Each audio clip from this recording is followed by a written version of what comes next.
Hey everybody, it's Coach Dan Ryan, PMP Exam Trainer.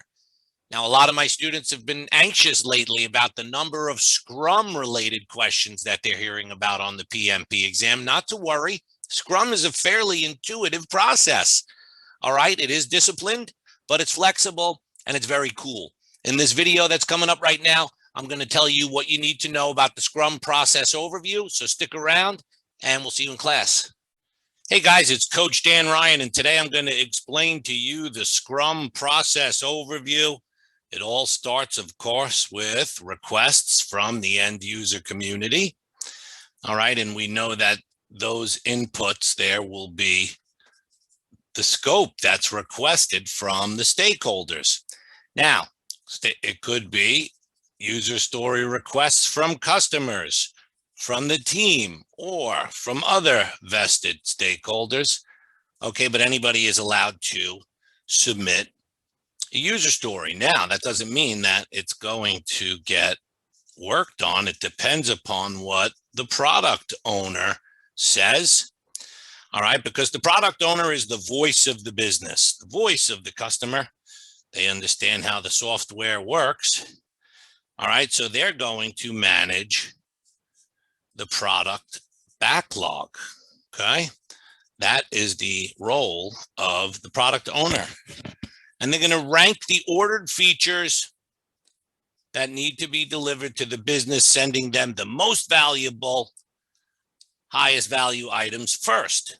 All right, now after the product backlog's been groomed for the first time, all right, the team is going to get together. All right, the developers, the Scrum Master, all right, but especially the developers are going to get together and they're going to do sprint planning. All right, and from that sprint planning, they will agree on the items from the backlog that they are going to commit to completing in that sprint. All right, that's going to be the things, right, that they're going to do. All right, so now product owner agrees to leave the sprint team alone to do their work, right? So we have sort of a lock on the scope. All right, a scope lock, if you will, where the team is allowed to work heads down.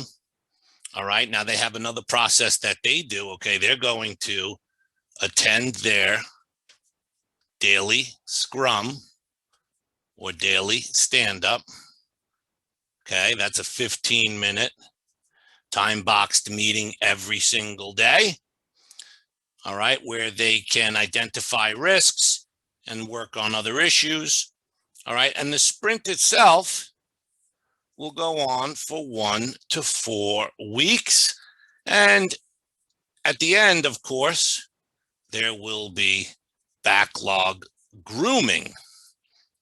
All right, so at the end of this 1 to 4 week period, that's where we wind up with a potentially shippable product for the customer. All right, so that's good. Now, the way it works with its flow is that the items come from the business, the product owner prioritizes the item on the backlog, okay, works with the team commits to their definition of done, they put the items onto the backlog, the sprint backlog, they begin working in this 2 to 4 week iteration, and they wind up with some potentially shippable product. All right, now, after that, of course, we are going to have a sprint review with the customer. A sprint review with the customer. Make sure the customer signs off on the deliverables and we can reprioritize the backlog based on business feedback. And then down here, the Scrum team gets together and they have their own individual retrospective, where we ask questions like, what went well? What went badly? And what risks do we have? All right, and again, after we do that, now we can go back to the planning, start taking the items that were completed out of the backlog, and then going to the next set of priority items and then going through this flow again. All right, so it's pretty intuitive. It's not crazy difficult. And let me show you a couple of slides that just enhance this even further.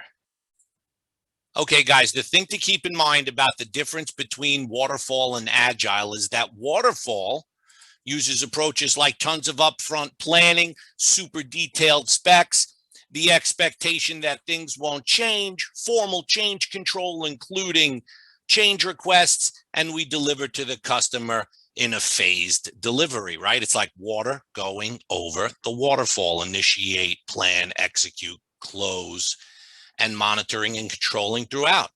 All right, now Agile, on the other hand, and maybe you can answer this question: would your company be good at this? If you're considering implementing Agile, you would want to say, is our company going to be good at very short feedback loops? Will they be able to do frequent adaptation of processes, to reprioritize, to be comfortable with regularly updating plans, and to doing a frequent and or incremental delivery?